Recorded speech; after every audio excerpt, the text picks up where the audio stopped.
بسم اللہ الرحمن الرحیم۔ حضرات گرامی،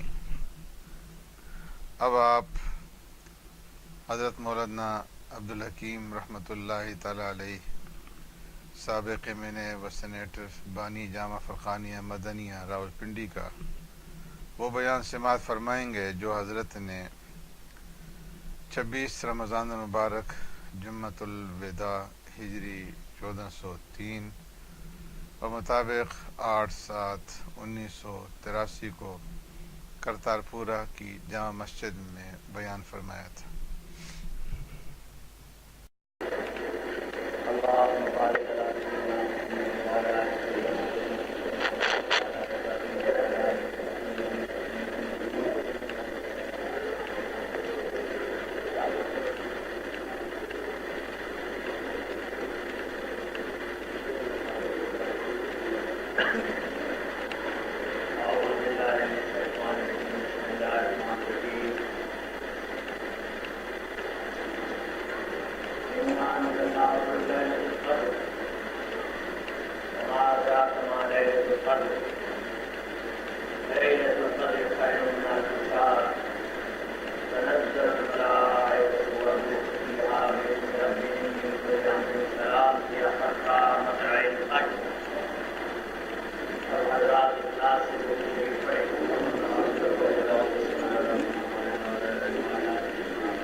صفوں میں نابالغ آدمی کھڑا ہو تو یہ جو بالغ نمازی ہوتے ہیں نا گناہگار یہ ہوتے ہیں، بالغ نہیں گناہگار ہوتا، بالغ گناہگار ہوتے ہیں جن سے فرض ہے کہ انہوں نے شریعت کے مسئلے پہ عمل کیوں نہیں کیا.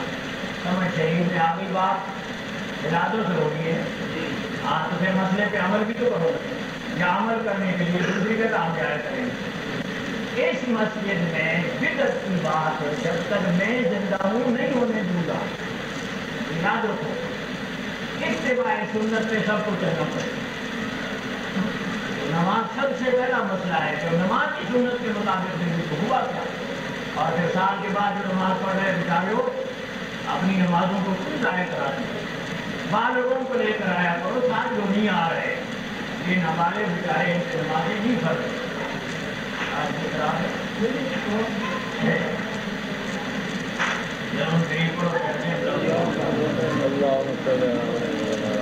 فرمایا اس قرآن کو ہم نے اتارا ہے عظمت کی رات میں. دوسرا ترجمہ بزرگی کی رات میں. تیسرا ترجمہ بڑائی کی رات میں. چوتھا ترجمہ عزت والی رات میں. اس قرآن کو اللہ فرماتا ہے ہم نے اتارا لوح محفوظ سے. کس پر اتارا؟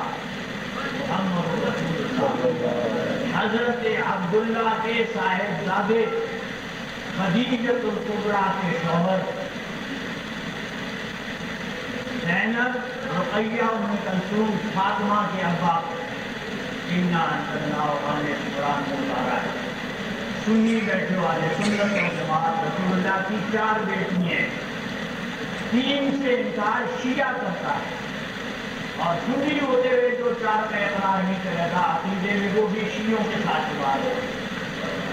عقیدے صحیح رکھا ہو. رسول اللہ کی 4 بیٹی ہیں. عمر میں سب سے چھوٹی فاطمہ الزہرا علی کی نکاح میں علی جس کی وجہ سے رسول اللہ کا مقام. تو اللہ فرماتے ہیں اس قرآن کو ہم نے عظمت والی رات میں اتارا ہے، برکت والی رات میں اتارا ہے، قدر والی رات میں اتارا ہے، رتبے والی رات میں اتارا ہے. کہاں سے اتارا ہے؟ لوح محفوظ سے. لوح محفوظ سے اتارا ہے، اور اتارا ہے محمد رسول اللہ صلی اللہ علیہ وسلم. سارا قرآن اتارا. یہ تو ایک نزول ہوا، اور دوسرا نزول اس قرآن کا آسمان دنیا سے نبی کریم سے وہ 23 سال میں ہوا. ایک رات میں نہیں ہوا، کتنے عرصے میں؟ 23 سال ہوئے. وہ روزمرہ کا سبق ملتا تھا کہ آج یہ کام کرو، آج یہ مت کرو، آج یہ کرو. یہ 30 سپارے جس کا آپ کو پتا ہے آپ کرنا. پہلی یہ بات لیکن کہہ دوں گا، جس کا اس امت کو اپنی اولاد کو سکھانے کا کوئی شوق نہیں. لفظی بھی قرآن نہیں پڑھاتے، اگر پڑھاتے بھی ہیں تو جس طرح قرآن کے ساتھ معاملہ ہے ہم کو جانتے. یہ دین آج دنیا میں جو رسوا ہوا ہے، یہ اسلام جو آج دنیا میں کمزور ہے، یہ اسلام جو آج دنیا میں اس کی بے قدری ہے، تو یہ مسلمانوں کے اپنے ہاتھوں سے اس اسلام اس قرآن کو ماننے والوں کے اپنے طرز عمل اور ان کے اپنے کرتوتوں کی وجہ سے یہ دین اس حالت میں پہنچا. ہماری اصلاح کی وجہ سے ہمارے اخلاق وہ اس قرآن والے نہیں، ہماری عادتیں وہ اس قرآن والے نہیں، ہمارے معاملات جو ہیں زندگی کے وہ اس قرآن کے معیار کے نہیں اترتے. یہ ہم جتنے بیٹھے ہوئے نماز میں اور اب جو ہو آئیں گے 1% ہم ایسے اگر اس پہ پرکھا جائے تو سب سے پہلے میرے معاملات اور میرے گھریلو اور میرے واقعات اس پہ 100% پورے صحیح نہیں بیٹھے، اور اس کے بعد میرے مستقبل کر لیے. ہم اپنے خودفہمیوں میں مبتلا ہیں کہ میں بڑا نہیں. اور جب یہ قوم پیدا ہوا تو یہی خرابی کا سبب بن جائے. کیا کریں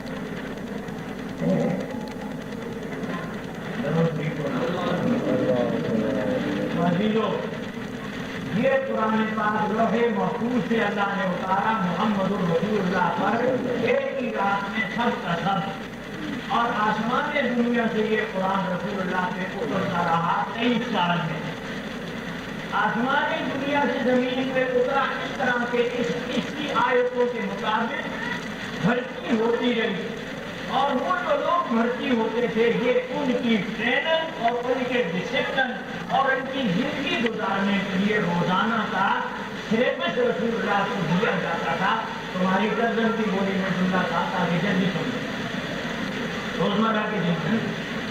اس لیے 23 سال مطالعہ سارے پہ ایک دفعہ عمل نہیں ہوتا، لیکن اس 23 سال کے اتارنے سے تمہارے لیے یہ جواز نہیں ہے کہ تم حکمران بنو کسی ملک میں تو تم اس پہ عمل کرنا چھوڑ دو کہ چونکہ رسول اللہ نے 23 سال میں اترا قرآن نازل ہوا ہے لہٰذا ہم بھی 23 سال کے بعد بسم اللہ کریں گے. اور 23 سال تک جھوٹے بولتے ہیں، پیر بھی جھوٹ بولتا ہے، حکمران بھی جھوٹ بولتا ہے، افسر بھی جھوٹ بولتا ہے، پریس بھی جھوٹ بولتا ہے، لیڈر بھی جھوٹ بولتے ہیں، حاجی نمازی عمرے کر کے مسجد نبی میں قسمیں کھا کے پھر جھوٹ بولتے ہیں. تم ہی سوچو کہ میرے اسلام کے ساتھ ہم کیا کیا فاصلہ کر رہے ہیں. حدیث لے جاؤ ساتھ، درود شریف پڑھو، رسول اللہ نے کہا کہ حضور کی بات سناؤ. حضور نے فرمایا لا ایمان لمن امانت لہو، لا ایمان نہیں ہے ایمان ہر اس شخص میں، لا امانت لہو جس میں امانت کی عادت نہیں، امانت کی خصلت نہیں ہے، امانت کی فطرت نہیں ہے. پیسہ ٹکا مادی چیزیں اور یا روحانی چیزیں، قول اقرار بات مشورہ جو اس کے پاس امانت رکھو وہ اس میں خیانت کرے. تو حضور نے فرمایا لا ایمانہ، امانت میں جو خیانت کرتا ہے یہ دلیل ہے اس بات کی کہ لا ایمانہ، اس میں ایمان نہیں. اللہ بچا کہہ دیا نہیں. اور آگے حضور نے فرمایا ولا دین لمن لا عہد لہ، اور دین مکمل اس شخص کا نہیں ہے کہ لا عہد لہ، کہ جو اپنے عہد کا پابند نہیں ہے، اپنے عہد و اقرار کا جو پابند نہیں ہے. تو حضور نے فرمایا ولا دین، اس آدمی کا دین. نبی کا ایک جملہ ہے، دیکھ لو ساری کائنات کو لپیٹ میں لے رہا ہے. چھوٹے کی بڑے کی، غریب کی امیر کی، نیک کی بد کی کوئی تمیز نہیں ہے. نفس جنت کا فرما دی کہ جو عہد کا پابند نہیں اس کا دین پورا نہیں. اسلام یہ سکھاتا ہے. تو فرمایا قرآن کو ہم نے اتارا قدر کی رات میں، عظمت کی رات میں، بڑائی کی رات میں، رتبے کی رات میں. جانتے ہو کہ عظمت کی رات کیا ہے؟ لیلۃ القدر خیر من الف شہر. فرمایا یہ تو 1000 مہینوں کی عبادت سے اس رات کا ثواب زیادہ ہے. 1000 مہینوں کے انوار اور برکات سے اس رات میں جو سمیٹ لے قسمت والا اس کے لیے زیادہ ہے. 1000 مہینوں کی راتوں میں جتنی دعائیں مانگی جائیں اس رات کی دعا زیادہ اثرات ہے. آگے فرمایا لیلۃ القدر خیر من الف شہر، یہ رات جب 1000 مہینوں سے بہتر ہے. تنزل الملائکۃ، تنزل نزول کرتے ہیں، اترتے ہیں، آتے ہیں الملائکۃ سب فرشتے، والروح اور جبرائیل امین بھی دیا اس رات کے اندر باذن ربہم، رب کے حکم سے آتے ہیں. رب کے حکم سے یہ فرشتے آ جاتے ہیں. من کل امر سلام، من کل امر ہر قسم کی بات اللہ کی طرف سے لے کر آتے ہیں. اور یہ سلام کی سلامتی حتی مطلع الفجر، طلوع فجر تک. اب حدیث شریف کے آیتوں نبی علیہ السلام نے ارشاد فرمایا ساری رات یہ فرشتے اس دنیا میں گھوم رہے ہوتے ہیں اور یہ جب اترتے ہیں تو بیت اللہ کے آس پاس اترتے ہیں. پھر جبرائیل امین ان کی ڈیوٹی لگاتا ہے کہ پھیل جاؤ اس خشکیوں میں اور ترینوں میں، آبادیوں میں اور جنگلوں میں جہاں کہیں اللہ کا بندہ اللہ کی بندگی میں لگا ہوا ہے. فرشتوں تم اس کے ساتھ بیٹھ جاؤ اور ذکر کرو. جب وہ دعا مانگے گا تو تم اس کے لیے سفارشی دعا کرو کہ اللہ اس کی دعا قبول کرے. یہ فرشتوں کا عمل ہوتا ہے، یہ فرشتوں کی ڈیوٹی لگ جاتی ہے جبرائیل امین کی طرف سے ساری کائنات میں. نبی علیہ السلام نے فرمایا ہے پکار روکتی ہے کوئی میں مسترزق روزی چاہنے والا. اللہ فرماتا ہے آج میں سے مانگے تاکہ میں روزی کے اسباب دے دوں. حل من مستشفن، ہے کوئی شفا تندرستی مانگنے والا آج مجھ سے مانگ رہا ہو تاکہ میں اس کو تندرستی دے دوں. چلتے چلتے منادی ہوتی رہتی ہے، آواز لگتی رہتی ہے، بلاوا ہوتا رہتا ہے۔ تو پھر جب رات ختم ہوتی ہے تو جس نے جو مانگا ہوتا ہے جائز ہوتا ہے، دیا جاتا ہے، لیکن حضور نے فرمایا 3 آدمیوں کی دعائیں اس رات میں بھی قبول نہیں ہوتی۔ فرمایا ایک تو مدمن خمر، شراب پینے والا، نشے میں رہنے والا۔ ایسے بھی تو ہے نا، نمازیں بھی پڑھتے ہیں، روزے تو فضیلت سے شراب پیتے ہیں، زکاتیں بھی دیتے ہیں، نیک کام بھی نمائش کے کرتے ہیں اور ساتھ وہ عمل بھی کرتے ہیں۔ میرے ذاتی زندگی ایسی ہے، لیکن تو حضور نے فرمایا ایک تو شراب کا عمل کرنے والا، اس کی دعا سے قبول نہیں ہوگی اس رات میں۔ جنرل بخشش کے ٹائم میں بھی بخشش نہیں ہوگی۔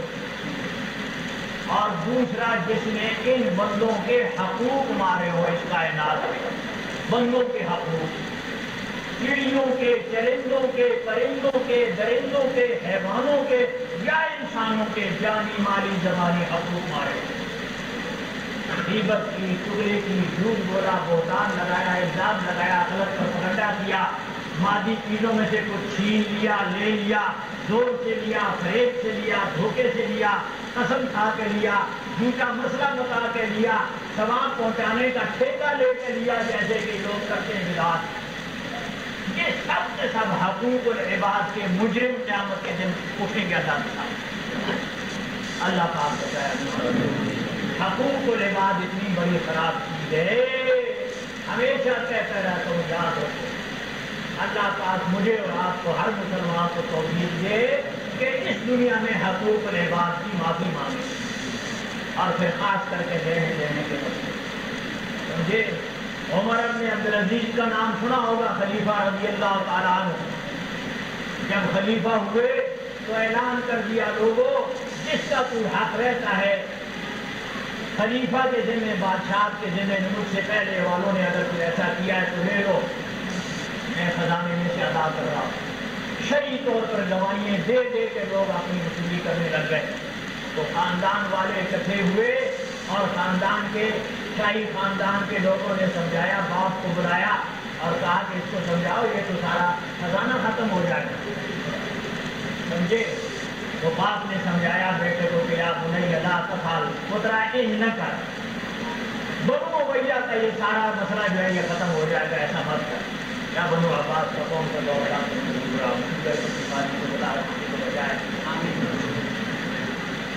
خوف خدا جس کو تقویٰ کہتے ہیں، پہلے سے بارے میں آیت گزری ہے نا، کتب علیکم الصیام کما کتب علی الذین من قبلکم لعلکم تتقون، تم پہ روزے فرض کیے گئے جیسے اگلی امتوں میں تھے۔ روزوں کی فرضیت سے غرض اور غایت اور مقصد کیا ہے؟ لعلکم تتقون، تاکہ تم میں تقویٰ آ جائے، نیکی کا جذبہ پیدا ہو جائے۔ تو یہ وہ جذبہ ہے جو گناہوں سے روکتا ہے۔ تو عمر بن عبدالعزیز کا تقویٰ کا جذبہ بولا اور اس نے باپ کو بٹھایا، ساتھ بیٹھے ہوئے تھے، لکڑیاں جل رہی تھی چولہے میں۔ نوجوانوں، لکڑی چولہے سے اٹھا کے ابا جی کی انگلی کے ساتھ پکڑ دی، ذرا مست کر بات سنگی جی منہ میں ایسی کر، بیٹا یا انگلی ابا کمانا تھا، بیٹا ایک ہی کرتے۔ اس طرح سے کہا ابا جی کیا ہوا، جل گئے؟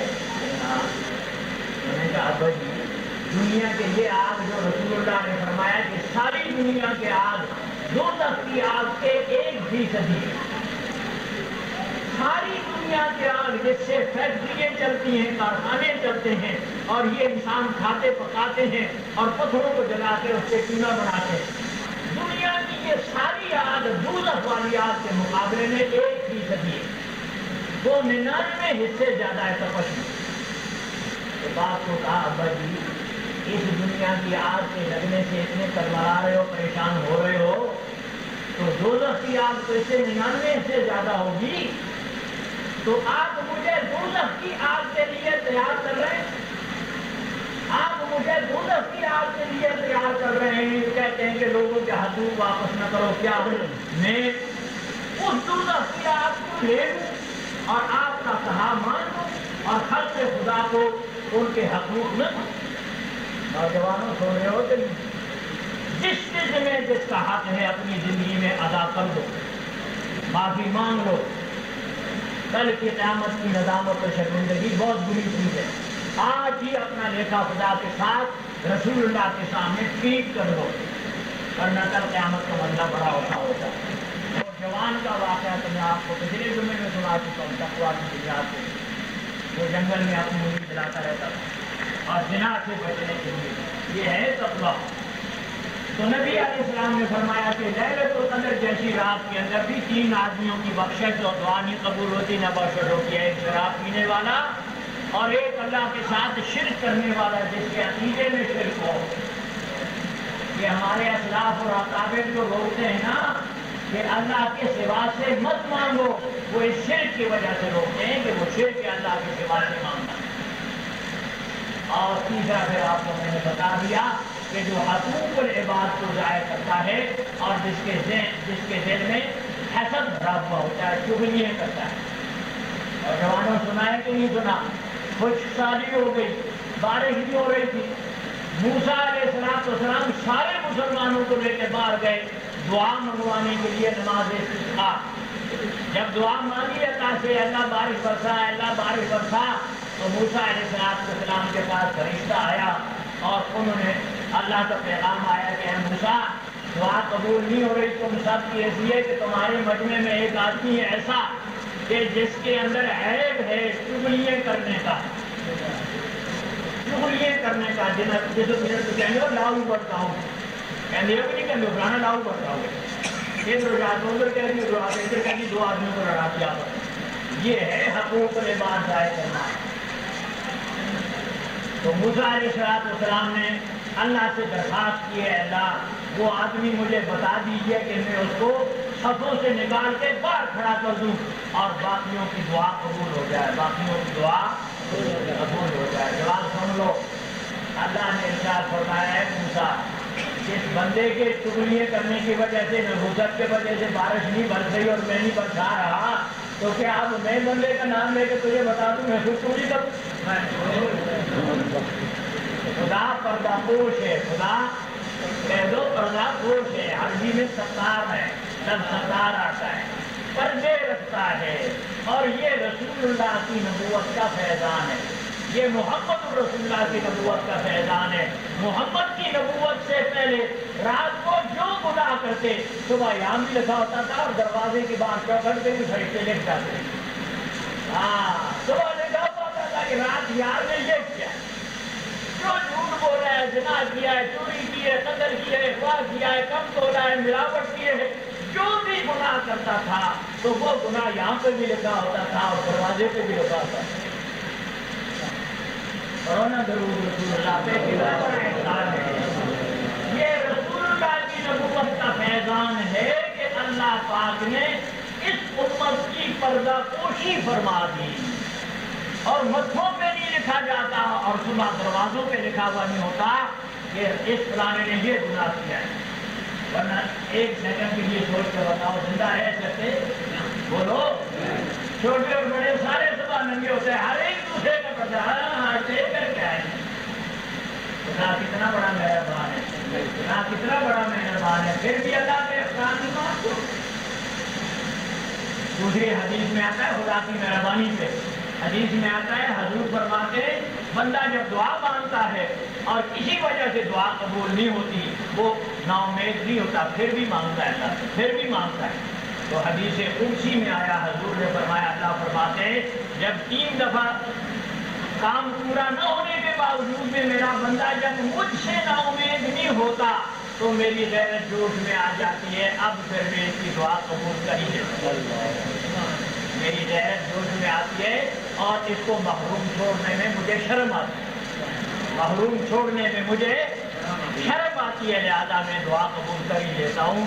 اللہ ایسا رحمان رحیم ہے، شادی کہتا ہے گناہ بندہ کر دست او شرمسار، گناہ بندہ کر دست او شرمسار، کرم بین کرم بین کرم بین رحم پروردگار.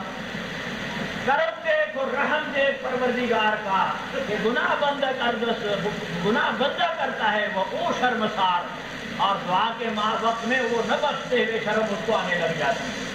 اور وہ فرماتا ہے وَنَبِّئْ عِبَادِیَ أَنِّی أَنَا الْغَفُورُ الرَّحِیمُ، میرے رسول بتا میرے بندوں کو کہ میں ہی ہوں بخشنے والا بھی اور معاف کرنے والا۔ نبّئ عبادی، میرے بندوں کو بتا۔ عزیزو، یہ ان آیات اور حدیثوں کے مطابق مانگنے کا وقت ہے۔ یہ آخری عشرہ، آخری راتیں اور دن جا رہے ہیں، یہ مانگنے کا وقت ہے اور بخشوانے کا وقت ہے۔ سیزن نکلتا جا رہا ہے، لوٹ لو رحمت جتنی لوٹ سکتے ہو، زندگی کے سارے گناہوں سے توبہ طائب ہو۔ جس سے جانی مالی زبانی اپنے والدین کے حق میں کوتاہیاں ہوئی ہیں غفلت کی وجہ سے، اور وہ دنیا سے جا چکے ہیں، بخشوا لو اپنی غلطیاں اپنے ماں باپ سے۔ اب بھی صحابہ نے پوچھا ہے اللہ کے رسول ماں باپ کا حق ادا نہ ہوا مر گئے تو پھر وہ کیسے راضی ہوں گے؟ حضور نے فرمایا ہاں، اللہ کے دین میں یہ رحمت کا دروازہ بھی کھلا ہوا ہے۔ پہلے تو جو زندہ ہیں اپنے ماں باپ کو ایسے راضی رکھیں کہ ماں باپ کی دعائیں اولاد کے لیے قبول ہوں۔ نوجوانوں، اللہ کی بندگی کے بعد حق ماں باپ کا ہے، یاد رکھو۔ تو صحابہ نے جب وہ مسئلہ پوچھا تو حضور نے فرمایا وہ بھی ہے، مرے ہوئے والدین کے لیے ہمیشہ دعائیں مغفرت کرتا ہے، اور جب نیک کام کرے تو والدین کے لیے نیک کام کرے، رکنا تو نماز کے بعد کروں گا۔ اس میں میرے نمازیوں کے ساتھ بھی ہمیشہ جھگڑا رہتا ہے، یاد رکھیں آپ، اس لیے کہ میں اب تقریر چھوڑ کے کیسے روکے پڑوں، پیچھے سب میں بیٹھے۔ حضرات گرامی، حضور نے فرمایا کہ روکا مجھے دے۔ نبی علیہ السلام نے ارشاد فرمایا کہ والدین کے لیے مغفرت کی دعا کرو جو مر گئے۔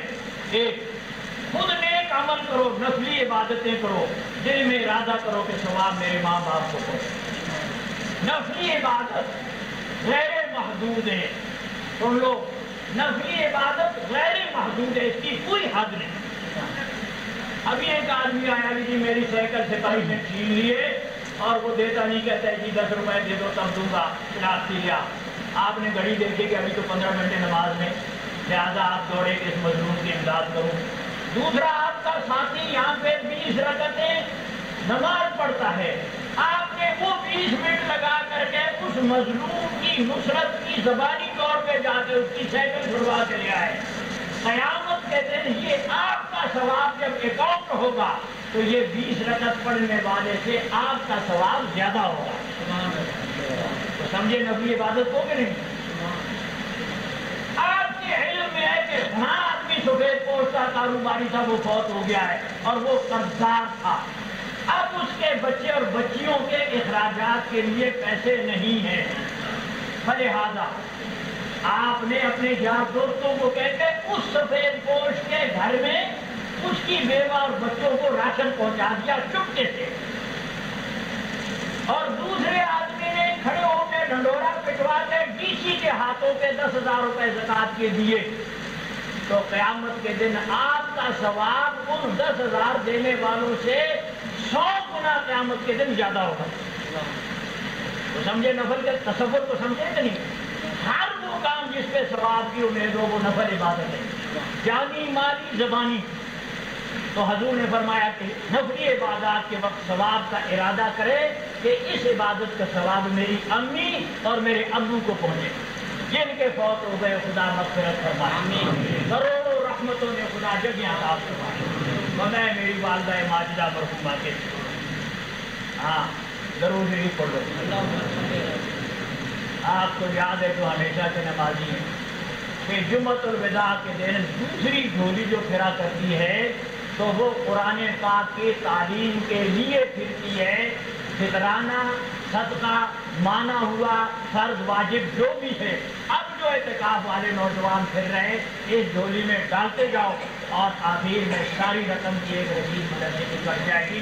یہ طلبہ کا حق ہوتا ہے، طالب علم پہ خرچ ہوتا ہے، مدرسے پہ خرچ ہوتا ہے۔ فطرانہ زکوٰۃ مانوی نظر نیاز یہ تعمیر میں میت کے کفن میں ان کاموں میں نہیں لگ سکتے۔